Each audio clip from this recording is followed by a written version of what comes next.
Coucou, c'est Créador, bienvenue pour cette nouvelle vidéo. On se retrouve aujourd'hui pour la page numéro 24 dans notre carnet d'art journal de chez Action. Hop. Voilà, donc on commence à arriver tout doucement vers la fin. Il n'y a plus que quelques pages et il est terminé. Donc c'est parti pour cette page numéro 24. Je vais utiliser du gesso transparent. Pour en savoir plus sur ce produit, je vous mets le lien vers la vidéo en haut de votre écran.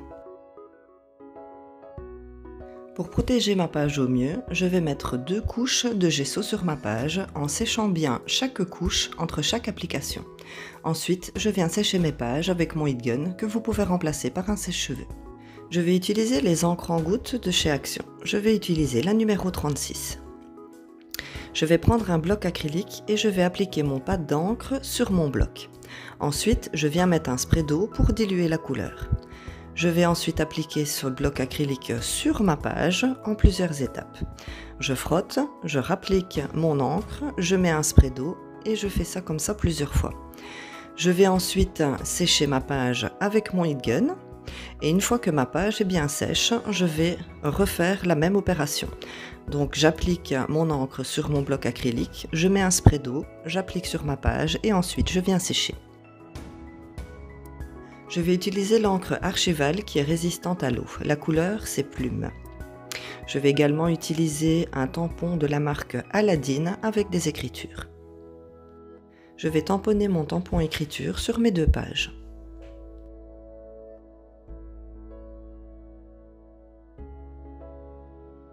Je vais utiliser ces tampons mousse de la marque Aladdin. Pour ce tamponnage, je vais utiliser l'encre Versafine pour un meilleur rendu. Je vais tamponner mon tampon sur les 2 pages à peu près 1/3 du bord des pages. Je viens tamponner mon 2e tampon à la suite du premier.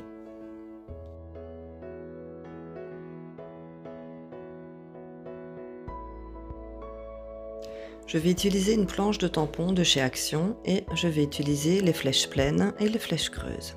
Je vais également utiliser l'encre Archival Cobalt. Je viens compléter mon premier tamponnage en venant imprimer mes petites flèches juste à côté. Dans un bloc de papier scrap de chez Action, je vais choisir une feuille avec comme fond des lettres. Avec cet outil de chez Artemio, je vais venir découper un cercle de 9 cm de diamètre. Vous pouvez aussi utiliser un cutter circulaire ou tout simplement un compas pour pouvoir tracer votre cercle et ensuite venir le découper au ciseau. Vous pouvez tout aussi bien utiliser un pot ou un bocal posé sur votre feuille dont vous ferez le tour pour avoir votre cercle. Ensuite, je reprends mon encre numéro 36 de chez Action. Je vais venir ancrer directement avec mon pad d'encre les bords de mon cercle que je viens de découper.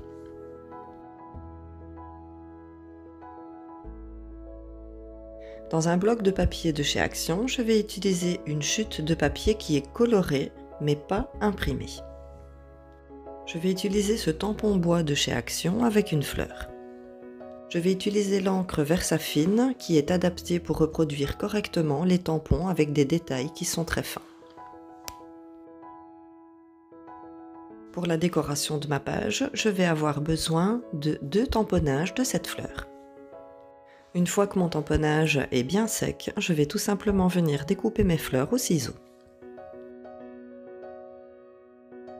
Je vais décorer ma page droite avec mes découpes. Je vais commencer par placer mon cercle en haut de ma page. Ma première fleur viendra dans le coin de ma page à moitié sur mon cercle. La deuxième fleur, je vais venir la placer en dessous de mon cercle. Je vais coller mes découpes avec la colle Tacky Glue de chez Action.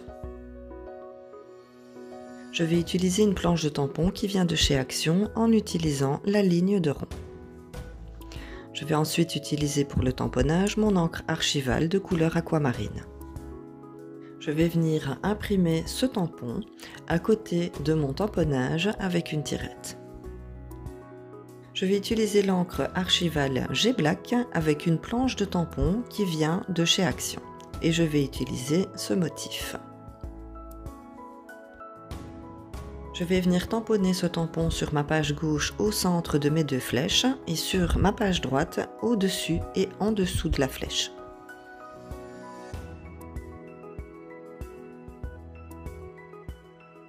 Je vais utiliser le set numéro 1 de pochoir de chez Action.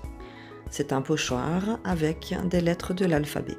Je vais également utiliser l'encre archivale G-Black pour l'effet bleuté qu'elle donne.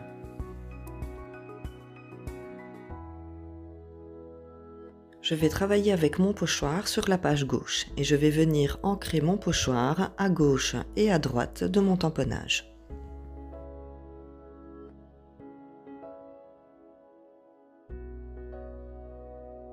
Pour la finition de ma page gauche, je vais utiliser une pochette d'embellissement papillon qui vient de chez Action. Et je vais venir coller mon papillon au centre de mon tamponnage d'arabesque. Pour le collage, j'utilise la colle Tacky Glue de chez Action.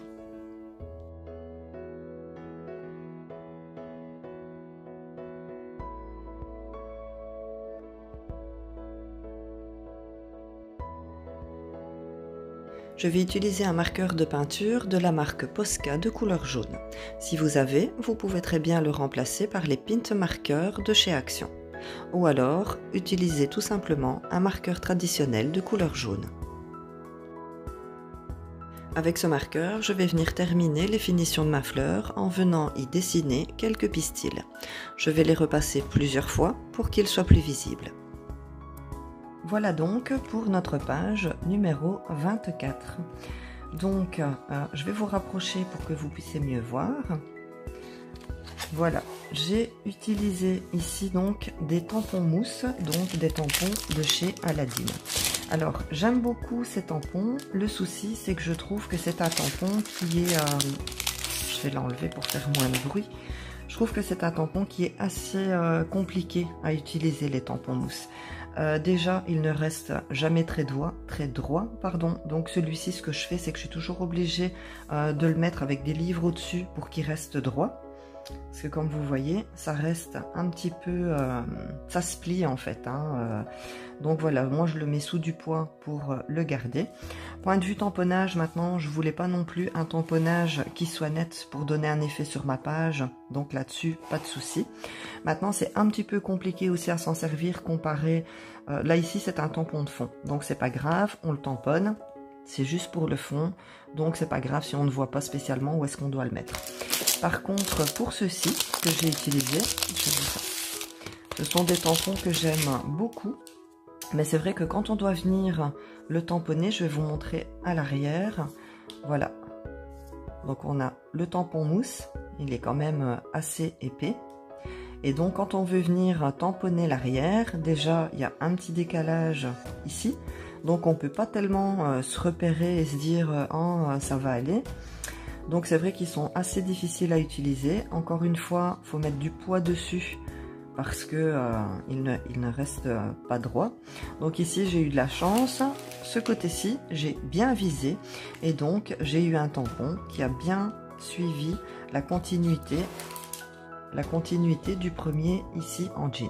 Mais bon, ce sont vraiment des tampons magnifiques. Moi, je les aime beaucoup. Alors, pour la colorisation du fond, j'ai utilisé mon bloc acrylique pour avoir des petits effets de taches comme ça un petit peu partout. Je m'y suis reprise à plusieurs fois pour compléter les taches. Donc, la première fois, ça a fait un effet. Je viens remettre de la couleur aussi pour qu'il y ait un petit peu plus de pigment pour avoir un fond avec des taches. Donc, on peut le voir de ce côté-ci aussi. Ça reste encore dans des couleurs très claires. Alors, ici, pour les découpes, j'ai donc tamponné mon tampon directement sur un papier qui était colorisé. Parce que, voilà, si vous êtes comme moi, je suis pas très fan du coloriage, que ce soit au marqueur ou au crayon. Donc j'avais quand même envie d'utiliser ce tamponnage de fleurs. Et comme je suis pas fan de la colorisation, je me suis dit, ben, je vais l'imprimer directement sur un papier coloré. Comme ça, ensuite, je n'ai plus qu'à découper. Et le rendu est quand même pas mal. Alors, pour les finitions, je suis venue dessiner ici les petits pistils avec donc mon marqueur de peinture. Vous pouvez aussi utiliser un marqueur jaune traditionnel. Il n'y a pas de souci. Donc, voilà. Donc ici vous voyez, hein, j'ai raté le tamponnage, il est un petit peu décalé. Mais bon, c'est pas trop grave. Mais donc ici, voilà. Alors, si vous le souhaitez, vous pouvez très bien y mettre une citation. Donc moi, je ne l'ai pas fait parce que j'aime assez les points de lumière. Maintenant, si vous trouvez que ça fait un petit peu vide, vous pouvez très bien rajouter une petite citation ici. Donc vous avez certainement aussi remarqué que cette page numéro 24 est assez similaire à la page 23 et non, c'est pas 23, 20, à la 21 et à la 22. Oh, je sais plus où j'en suis. Page 22. Donc là, c'est la 24. Donc voilà, la 23 et la 22. Je vais y arriver. Donc c'était pour vous montrer qu'avec des papiers de scrapbooking, vous pouvez décorer vos pages. Soit en découpant donc ici votre papier imprimé, vous ne prenez que les motifs. Ici pareil, vous imprimez votre tamponnage et à partir de ce moment-là, vous le découpez, vous l'ancrez ou vous le colorisez. Et vous pouvez aussi très bien utiliser vos papiers scrapbooking, donc ici en embellissement comme j'ai fait ici avec le cercle, ou alors tamponner fleurs ou n'importe quel motif directement donc sur un papier qui est déjà coloré pour vous éviter la colorisation. Et voilà pour la page numéro 24. Donc merci beaucoup de m'avoir suivi jusqu'ici. J'espère que vous avez passé avec moi un bon moment créatif. N'oubliez pas le petit pouce pour m'encourager. Abonnez-vous si ce n'est pas déjà fait. Et je vous retrouve très bientôt pour une prochaine vidéo. Surtout, prenez soin de vous. Bisous.